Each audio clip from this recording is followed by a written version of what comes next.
This is the Monday, October 26th, 2015 episode of the History Author Show. Visit our iHeartRadio channel or subscribe on iTunes to enjoy a brand new episode every Monday morning. Oh, New York ain't New York anymore. How I miss those old pals of mine. The sawdust is gone from the floor where we harmonize sweet Adeline. On the east side, west side, things ain't like before. There are tears in the eyes of the regular guys. Oh, New York ain't New York anymore. Hello and welcome. This is the History Author Show. Thank you for finding us on iHeartRadio, iTunes, Spreaker, or one of the other outlets you have available at your fingertips. Again, we know you have a lot of options out there, so thank you for spending a few minutes with us. Today, our topic is the most infamous failed assassination attempt in American history, when John Wilkes Booth's gun misfired and Abraham Lincoln escaped certain death. We'll never know how history would have changed if Lincoln had died that day at Ford's Theater. Maybe he'd be held in higher esteem than he is today, without having gone through the messy work of Reconstruction and the... Whoa! What if Booth's gun had misfired like Richard Lawrence's did when he attempted to assassinate President Andrew Jackson? Or what if we could blast off to a Mars colony founded by Carthaginians? Or head 250,000 years into the past and find a race of giants dominating the continent of Africa? Today's guest, Jordan Harbour, explores stories like these at the Twilight Histories podcast. And like a David Lynch film, things just keep getting weirder. It's sci-fi with elements of alternate history, in the best tradition of The Outer Limits, Rod Serling, and the old radio serials that I personally just love. Jordan fuels his imagination and his stories with facts, and applies real-world experience. He earned a BA in anthropology and Greek and Roman studies, and worked as an archaeologist in the Middle East, Europe, and his native Canada. For people who just can't get enough of Twilight Histories, Jordan also offers members-only content, something that speaks not only to the hunger for this genre, but to the quality of Jordan's product. The Twilight Histories is a podcast, Jordan says, that should be listened to in the dark. So turn out the lights, lower the brightness on your smartphone, and enjoy my interview with Jordan Harbour. If you dare. You wake in a strange room. Your clothes are foreign and the walls are covered in objects from a different world. You don't know where or when you are, or if you're still dreaming. There are footsteps in the hall. Jumping up, you race out of the room and into the streets. You have just entered the Twilight Histories. I'm on the line with Jordan Harbour, who, unlike our usual guests, takes journeys to times and places that don't exist, meets people that maybe haven't been born yet. Jordan, thank you so much for making the time for the History Author Show today. Yeah, really appreciate you having me on your show. This is great. I have been a real fan of the Twilight Histories, I guess, since you started, because I love the whole idea of it. I love the graphic that comes up on my phone when I'm listening to you. It feels vaguely subversive. And even if you're on the subway or on a plane or anywhere and that comes up and you hear your intro, it sounds like something exciting is happening. You're getting that feeling that it's midnight on Channel 11 here in the New York City area, and that you heard that Twilight Zone music as a kid and you pulled the sheet a little bit over your face, right? But you couldn't look away. And so I wanted to start by asking you, thanks. Hey, well, it's the truth. As I say, it's always easy to say that. So I wanted to ask what your germ of inspiration was for the show. Yeah, well, I was really into film before. Like, this is back in, I guess, the mid to late 2000s. I was investing a lot of money into it, a lot of time. It's a huge investment to do film because it's a lot of investment for the payoff at the end, which you're never quite satisfied with. It's never Hollywood. What happened was a miracle. The recession hit, and, me, like countless millions, lost our jobs. Suddenly I didn't have access to film the way that I did before. So I had to change mediums. I still wanted to create. And so I kind of moved into podcasting. It was kind of the low budget end. But what I discovered is you can create a high quality experience with not a lot of money and with not a lot of people. I can do it on my own. And really, you're working with people's imaginations rather than kind of artificially creating that visual experience for people. That was kind of what moved me into podcasting, kind of what inspired me in the podcasting genre. There was a number of different podcasters at that time. This is late 2000s. There was Hardcore History.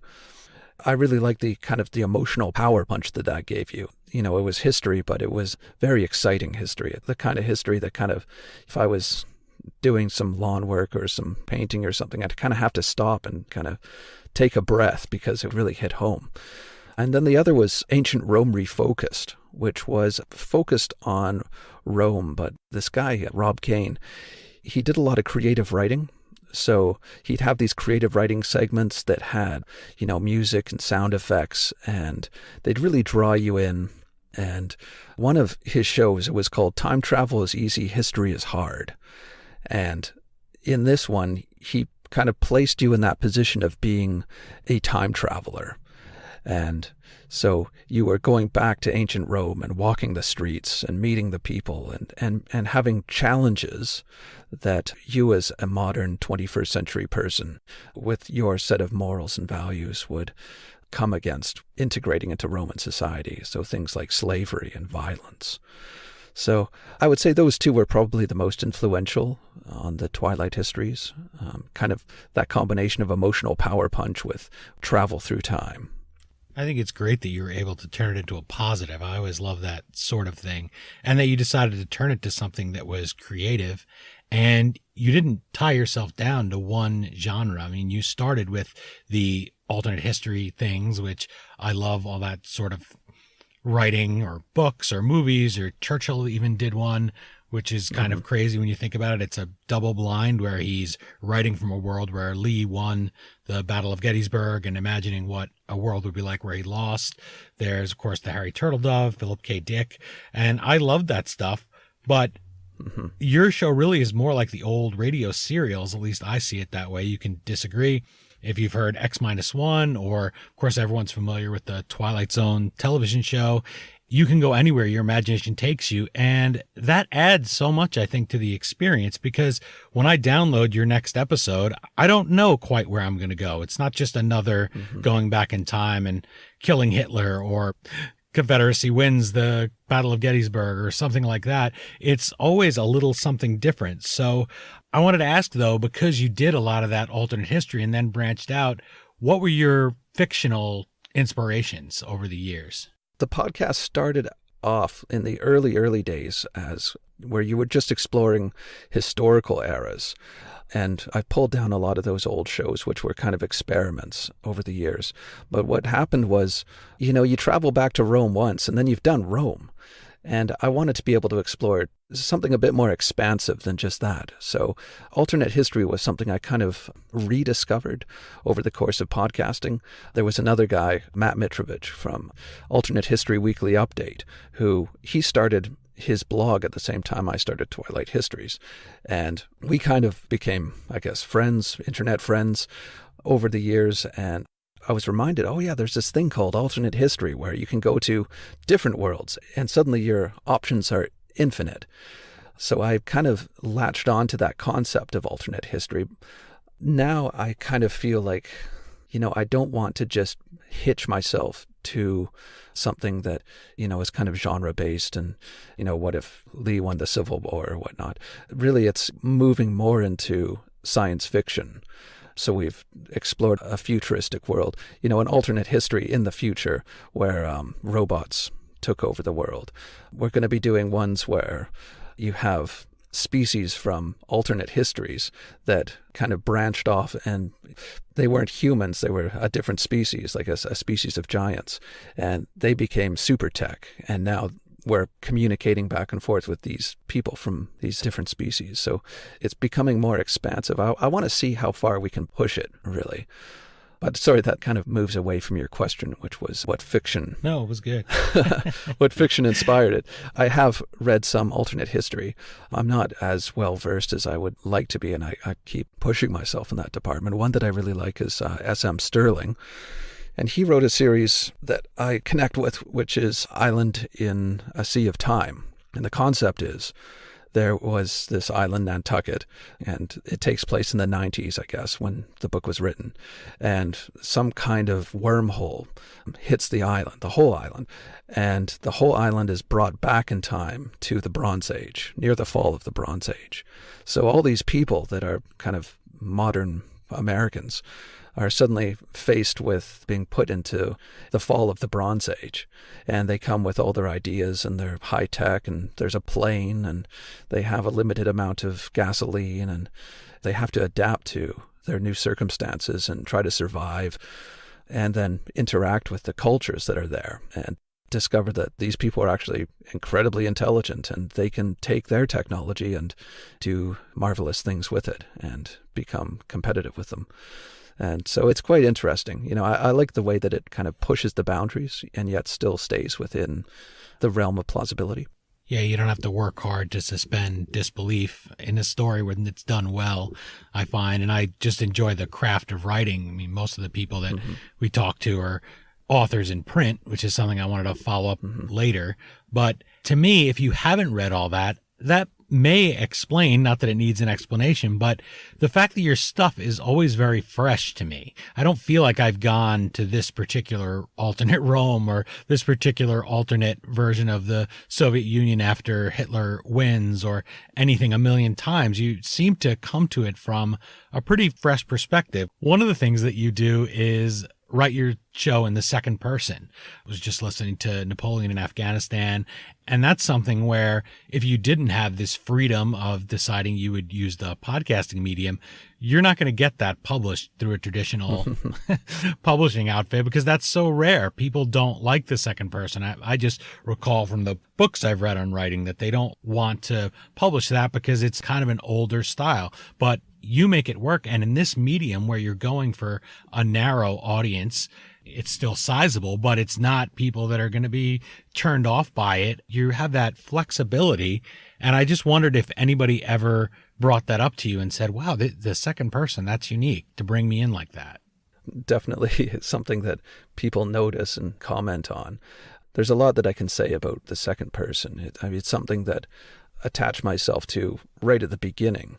And the reason why I did, and it wasn't to be sort of controversial or, you know, something a lot of new writers will do is they'll do something which they think is really revolutionary, but it's actually really annoying to people. Yeah. It's not even new. They're playing with things that they're being advised not to use, such as a second person, and they use it anyways because they think that it's creative, but it's really not. And I was kind of aware of that. You know, I didn't want to do it in order to stand out and be different. I was a bit self-conscious about that. But the reason why I did it was because I thought that it could work in an audio setting. I don't think that it could work well in print. And I've had people say, you know, you could take all of your stories and wrap them up in a book of short stories and then sell it. And I have to say, no, that could not possibly work because it's written in the second person.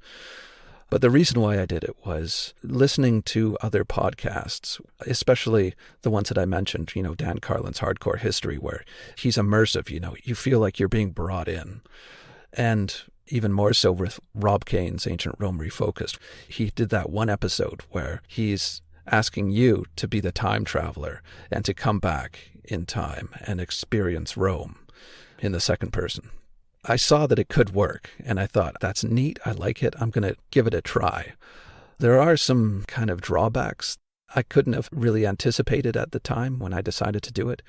The main one is gender. Yeah, it makes sense. You know, so I'm always very conscious of trying to create characters like the you character. You come into this world and trying not to have the characters around you identify you by gender. Huh, I never even thought of it, which just shows how much it brings you into it by being addressed and told, oh, welcome, there you are. Yeah. And a lot like the old early video games, I guess, that were just text were sort of like that. And, Yeah. and that's why the short story wouldn't work in this format necessarily, because you know it's not you, it's just written. Anyone could be picking up this book. But when you listen to a Twilight Histories episode, it's addressing you. And especially if you listen to it in the dark, as you suggest, then it's really strange. This voice comes out of nowhere and is talking to you, right? Yeah. And as you say that, I'm reminded of, I studied ancient Greek in university, and everything is written, all the stelae, all the text is written in the second person. As you're walking through a grave, a necropolis, you would see an inscription, and it would be written to you, and it would say, "You, traveler, you have now stepped on the grave of such, and he did this, and he did that." And the idea was that you would read this out loud. They didn't really have a concept of silent reading. If you were to walk into a library, you'd probably hear people reading out loud. That's a little tangential, but... No, that's good. Hey, that's the kind of thing. Now we know when we go back in one of your adventures, this is the kind of thing that people, at least I, want to pick up on. You weave a lot of those details into it, and I guess that's your background, which we should give people a little bit of. You're an archaeologist, and this is your training, as you were just saying, so you spent a lot of time in the past before you brought it to the present for us. Well, I was an archaeologist. I studied archaeology. It was one of those childhood dreams that my parents didn't quash. They probably should have told me to, also study business or something that could earn me some money. It was that or playing goalie for the Canucks, was it? Yeah, well, it's these. It was my knees that kept me out. But yeah, I studied Greek and Roman studies and did anthropology as well, and did some work in the field.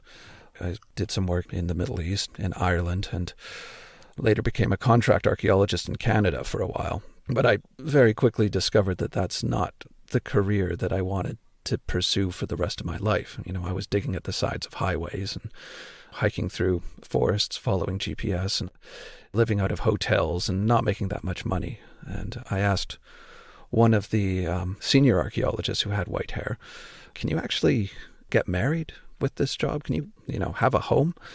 And he said, "You want to get married? Get out right now. Don't do this job." So I did. I took his advice. And wow. Hey, good. I'm glad that I did. It doesn't mean that I abandoned archaeology. I still try to keep up with it a bit. I'm interested in it. But mostly I'm interested in it for its kind of imaginative qualities. I had a professor that once told me that once you can start to imagine in your mind's eye the Greeks walking around speaking their own language in their environment, that's when it gets really exciting. And that's what archaeology is you're looking at this landscape, you're digging in the ground, but you're actually touching the stones that the last people that touched them were the ancients. And you're unearthing pottery and remains that haven't been touched for, thousands of years in some cases. So you can't help but have your imagination stimulated a little bit. You've got a lot of time on your hands to let it wander. Yeah, and it sort of makes me think of the people that are professionals in these fields, archaeology or historians or writers. What's been the reaction from, I'll put quotes around it, real historians to the show? I bet you hear from a pretty wide swath of people here as your audience. Yeah, and I would say that the people that I have the most contact with who are of the historical persuasion are other podcasters. They're history podcasters specifically. I've kind of gotten myself into that community. And, I've discovered them because I saw on their websites, they said, in their recommended podcast listening sections, they listed the Twilight Histories, and I saw the link back to my website. So I contacted them and say, "Hey, who are you? What are you all about?" And so I've made some friends that way. And you've inspired some other shows too. I was going to say, I asked you about what your inspirations are, and you've inspired in turn some other people. You mentioned a couple shows, Voices from the Ages and Story Engines. So how do you feel when you see, now you've been at this a while, you start to inspire people? That must be something. That must be like you're the artifact getting dusted off a little and inspiring people. Yeah, well, it's an interesting thing because you always sort of look to the guys that have been doing it for a long time, and you see that you're kind of an offshoot of them, and you never think that others are going to be an offshoot of you. But yeah. I guess it does happen. Kevin Albanese from Voices from the Ages. It was kind of an interesting thing. He wrote me, and I kind of coached him for a while on how to do a podcast and how to write a script for one. And then I didn't hear from him for, I don't know, maybe about a year or so. So I kind of, he was off my radar. And then in iTunes, I saw this new podcast pop up, Voices from the Ages. I clicked on it. I started listening to it. And immediately I started to hear things in it, little turns of, little quips, the way that he spoke and the way he wrote, that it kind of sounded like me a little bit. So, I was like, hey, what's this? And then I wrote him, saying, hey, I just saw your podcast. Love it. It's great. Where'd you, where did this come from? And then I was quickly reminded that we had this conversation a long time ago. So it's interesting how things come back. It's a pretty vibrant community of people, what I find, be it on Twitter or Facebook. And one thing that you did sort of with this prestige that you have from doing this well-known, really fascinating show that people are passionate about is you started the History Podcast Forum on Facebook. I didn't know you were connected to it at first until I saw the name, but tell us what happens there and what people can learn, because it's a closed group, and not that it's closed in the sense that you don't want anyone in there. You certainly want people on it, but it really seems like a lot of good stuff pops up in my feed when I became a member of that group. Yeah, so I started the group a number of years ago when I was, I guess, kind of just starting out, and I wanted to be able to connect with other podcasters, other history podcasters, as I kind of identified myself with the history genre at that time. I was just doing straight history, and it was kind of like fictional history. And so I wanted to connect with other history podcasters, and I saw that there wasn't anything anywhere. You could maybe go to individuals' websites and contact them, but it really felt like it was kind of a lonely hobby where you would kind of do it on your own and you wouldn't interact with other people that were doing the same thing. So I created the History Podcast group on Facebook as sort of a solution for that, and it didn't take off. It was like a year of me doing it all on my own, just posting things and hoping that the odd person would show up. Then I invited Jamie Redfern from the History of podcast to join me. I gave him admin privileges, and he became an admin, and he started inviting people, and then together we kind of built it. And as we speak now, it's pretty close to 4,000 people are on there, and it's just growing every day. I'm just clicking through, accepting new people, at a rate of maybe 10 a day. Wow. So it's vibrant. It's even got to the point now where some people are saying it's at a good spot now and don't let it grow anymore, because you start to lose the human element. They do want to make it an exclusive group. They're in now. Well, we're in. Yeah, but I'm fine. Let in the peanut gallery. But there have been some great things that have come out of it. We had the History Podcasters podcast, its own thing, which has a blog, and it's a collaborative podcast where we have, I don't know, maybe 20, 30 podcasters that have contributed to it, little 10-minute segments, and then we bundle those together and ship them off as shows. And then there have been new shows that have appeared out of it. So I thought, it would be interesting to hear more shows that were biographies of famous individuals, Bismarck or Caesar, Hitler. And so I put it out to the group and said, if you're interested in starting your own podcast, why not do a biography? It's easy. You can fire it off in 20 shows and it'll give you experience. We need more podcasters out. We need more content. So give it a shot. And from that one thread, I saw Cameron O'Reilly and Ray Harris from the World War II podcast. They interacted together, and out of that came the Life of Caesar podcast, which is now, one of the top ranking history podcasts. It's been featured on iTunes. So it's sort of a nebula, if you will, of new shows, history podcasts. So it's kind of neat. It's neat that it's actually contributed to the genre. Our guest today on the History Author Show is Jordan Harbour, writer, producer, and actor of the Twilight Histories podcast, and the man who set up the History Podcast Forum that we were just talking about for like-minded people. Very nice of him to give back, I guess, as they like to say today, to the community of people that are looking to really tap into it, learn about all the little things, editing, research that he does. You can climb into Jordan's time machine, which, unlike ours, is capable of traveling sideways and into the future, at twilighthistories.com. That's your Stargate to a feast of Jordan's offerings, and where we hope you'll click through to his Facebook page, Twitter, and members-only content. Now, members-only, I can sense people's ears picking up out there. Explain to people what they get when they become a member at your website. The reason why I started the members area was because I love doing these shows. I love writing. I love doing podcasting. And really, it's something that I feel frustrated with, that I have a job that where I can't do that full time. It takes up so much time, sometimes 20, 30, 40 hours for a show, just one show, especially with having, 2 young kids and having friends and just a life in general. Really, what I would ultimately like to do is do the Twilight Histories full time, or some variations of it, or branch out or write novels for it or whatnot.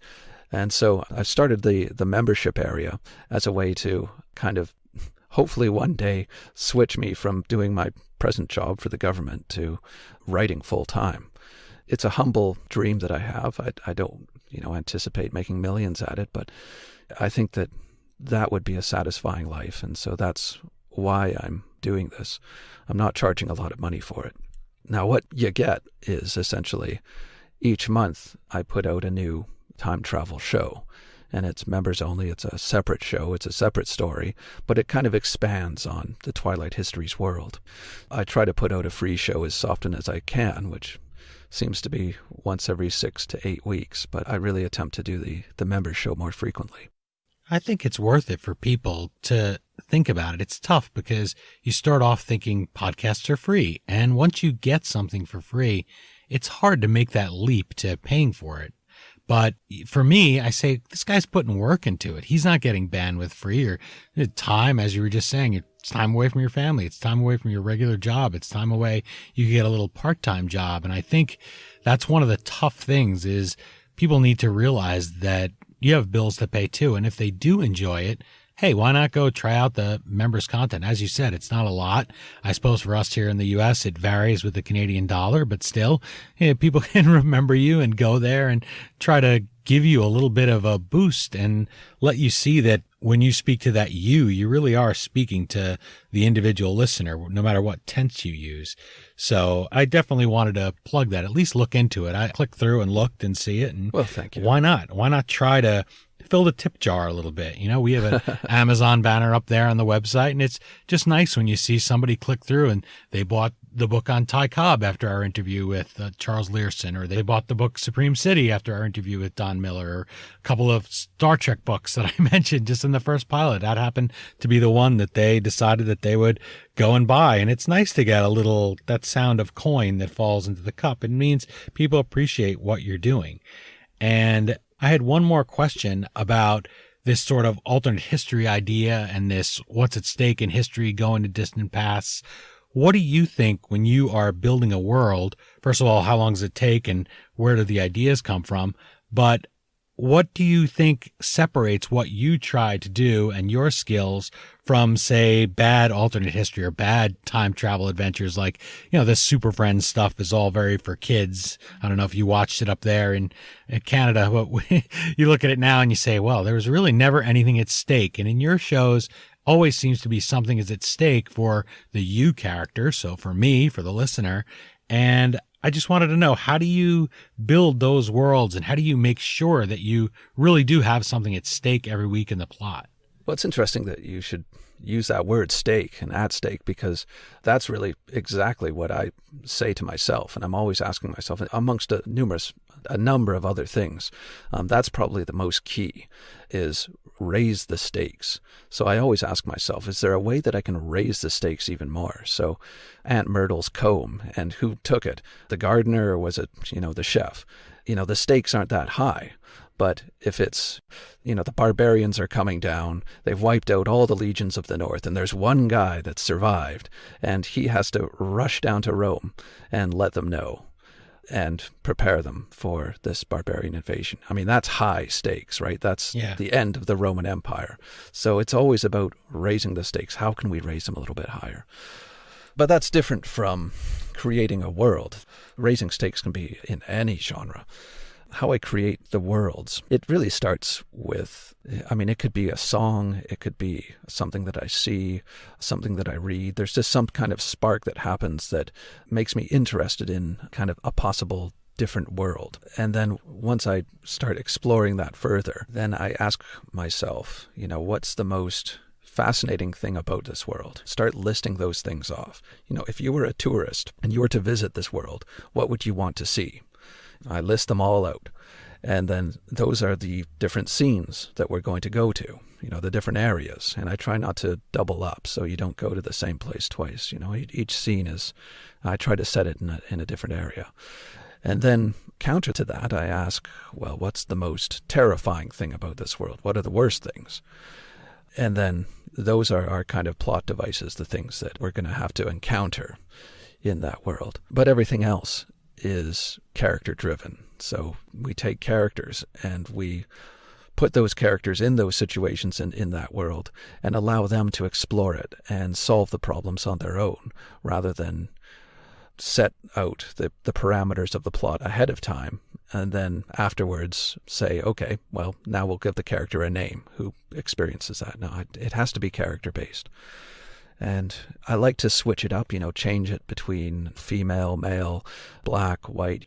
In the next show that I'm putting out, it's going to be, one of the main characters is going to be in a wheelchair. So I like to keep variety in there, to always keep it spicy and always keep it new and fresh. And also when creating worlds, I don't like to have two that are set in the ancient world in a row. I like to have one in the ancient world, one in the modern, one in the ultra-futuristic, one in kind of a very distant alternate history that's really exotic and strange, and then one that's very familiar. It's exactly like a serial show, The Twilight Zone or The Outer Limits or X-1, where there is that variety. And I want people not to get the idea that if they listen to one show and they say, they're not into alternate history or I'm not into sci-fi. If you liked any of those shows, I would definitely look at the whole broad menu of things that you have, because I didn't realize until I kind of started digging into it when I first found it that, wow, this guy does more than just alternate history. Because as we said, how many times can you kill Hitler and see what the world would be like, or change the Civil War, or change the War of 1812, or whatever? I don't think there's much written on that, but maybe once you get around to that, you'll see if we could still be a united North America under the crown. I'm amazed that you can do so much variety. Most people just like to do one thing. I have it easy. I could just bring in a different author. If I get bored of World War II, I can do next week Ty Cobb, or I do, Jazz Age New York City, which I particularly love, and I can visit that. Or the variety lends itself to this format. And I really admire that you didn't go into it saying, I have to wear this straitjacket, especially coming from a film background. You didn't say, I have to do the same thing. My listeners expect it. You just put out good content. It seems to be your goal. Correct me if I'm wrong. I'm sure you do. But you just wanted to put out good content and knew that the audience would follow you, and they really seem to be enjoying it. Although I did, while you were talking, want to ask if you ever get any angry email, like from people who say Napoleon would never do that. Oh, yeah. Yeah, absolutely. The angry emails are, they're not really angry so much. Well, sometimes they are, actually. Let's be honest. But people can get so excited about Napoleon. I guess I'm one of them. But I really value that kind of feedback. I've had someone that wrote in that was really upset about a portrayal that I had of Muslims in a good light. The ones that I really do value, especially from alternate history people that say your physics is wrong. You've broken some law of alternate history physics. Those are valuable. Or if I made a continuity error, the reason why we have the robotic arm appearing in multiple shows now, and I'm not sure when we're going to get rid of the robotic arm, but a listener wrote in and said, I wonder if the robotic arm is going to be in the next show. As a side, there was a show where an arm was lost and a robotic arm was added onto the you character, you. So, yeah, I just got my robot arm the other day, and I was like, I guess it's kind of cool, but I don't know. I don't know what happens when the EMP hits, but hey, I'll keep the robot arm as long as you let me. So when you have a chance to have a robot arm, take it. Yeah. But I really do listen to the feedback, and it's not always valuable, but when it is, it's mission critical, and it actually does really improve the quality of the show. So I do value it. Napoleon, by the way, Ty Cobb's favorite historical figure. That book by Charles Learson is really something. It's all sorts of things you never thought about this guy, Ty Cobb, who had this terrible reputation based on a hack biography. But you don't lean just on somebody like a Napoleon. You sometimes go back and you meet just an average person, or you go into the future, or you meet a whole race of people that never existed. And that seems like it would be something maybe out of your archaeology. I suppose sometimes when you dig something up, you must have a lot of wondering, have that imagination. And I wanted to ask if you had that when you were young. Like, was that something did you play a lot of imaginary games when you were a child? Oh, sure. Like, yeah. Yeah. I grew up in a school that had a great forest behind it, and that's where I'd play. We always kind of looked at the kids that played on the cement with the painted squares with the numbers on them and the balls, and we kind of looked at that and thought it was a bit odd, I'd go and play with those kids, and I'd find it wasn't stimulating. We would just be throwing a ball back and forth, and I'd say, I need to get back to that forest. There's dragons to be slain, folks. Then I got into a lot of reading. I read a lot of fantasy novels, and when I got to grade 7 and we did a unit on ancient history, I discovered, hey, these ancient people, like, their world is even more fantastic than the fantasy novels I'm reading. Like, it's more in depth, it's broader, they've got better costumes. So that's when I got into the ancient world, at least in history, and decided I wanted to be an archaeologist, because the archaeologists were the ones that were the closest to those people. They actually traveled to the place where they lived and touched the stones that they touched, and that's kind of what I wanted to do. And I bet you were a big Indiana Jones fan then when that came out. And then you learned about archaeology and realized that's not what it's really like, huh? You didn't have any students throwing themselves at you in class. So, I've never had that. But no, actually, Indiana Jones, it's kind of funny because I didn't actually watch Indiana Jones until quite a bit later. I think I was in high school when I finally saw it. That's not why I got in. And then I liked Indiana Jones after that, but I was always a little confused as to, that's not what my idea of archaeology was, fighting Nazis. Yeah. See, they seem to come up a lot in history. That's one of the things. Like, I don't know if you watch the Venture Brothers cartoon, but he says at one point, what is it with cloning Hitler? It's like the only thing that these neo-Nazis ever think about. That's all they want to do is try to clone him. So yeah, that seems to come up a lot. And all time travelers want to do is go back and kill him. Yeah, right. It seems to be a big part of what the activity list is. Like, first thing on the top of the line there, kill Hitler, save Lincoln. It's a very short to-do list. Okay, Jordan, I know you have world building to do and dragons to slay and imagining to get out of the way tonight. So let me ask you one final question, which perhaps comes as no surprise since I'm a fan of the show. What's the long-term plan for the Twilight Histories? Give us a sneak peek. Yeah, well, I mean, if you could imagine if the membership area kind of allows me to replace my government job with writing full-time, I'd love to write more frequent shows. I'd love to write novels to go along with them. I come from kind of a multimedia background when I was doing film, and I'm interested in seeing what's out there. If you could imagine maybe meeting someone that does animation and they get really excited about the Twilight Histories, and then maybe there's a way to do, an animated Twilight History short or something. Like, I'm open to all these ideas. I'd love to kind of expand it and expand the world and see where it could go. I don't have any sort of fixed point in the future, and that's exactly what it's going to look like. But basically a kind of a shotgun approach. I'd like to see where it could go, and I'm open. And I'm excited. I want to see this world explored more. Well, no surprise that when you look to the future, you see many varying timelines and adventures and people and possibilities, because your show is all about possibilities. Again, I'm really enjoying it. And I want to thank you for crossing your timeline with mine today. It has been a lot of fun, and I hope that people listening enjoyed the glimpse at the sort of Rod Serling, and I mean that as my highest compliment in the world of sci-fi / fiction / alternate history / fantasy writing. You're really the guy there standing in front of the terminal sign at the airport for all of us. And thank you so much for sharing it and stepping out from behind the microphone today. Great. Really appreciate you having me on. Thanks very much.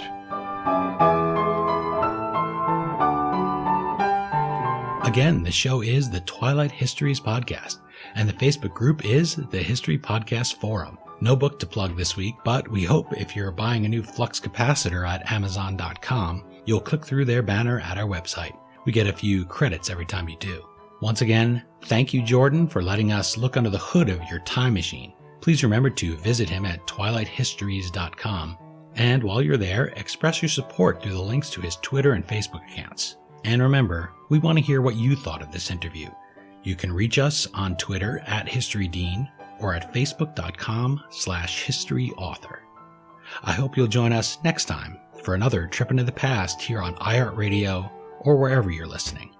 And remember, if you do subscribe to us on iTunes, please leave a review. Well, that's it for this week's special installment of the History Author Show. So until next time, thanks so much for listening, and happy time traveling. We still call it Broadway, but what's in a name?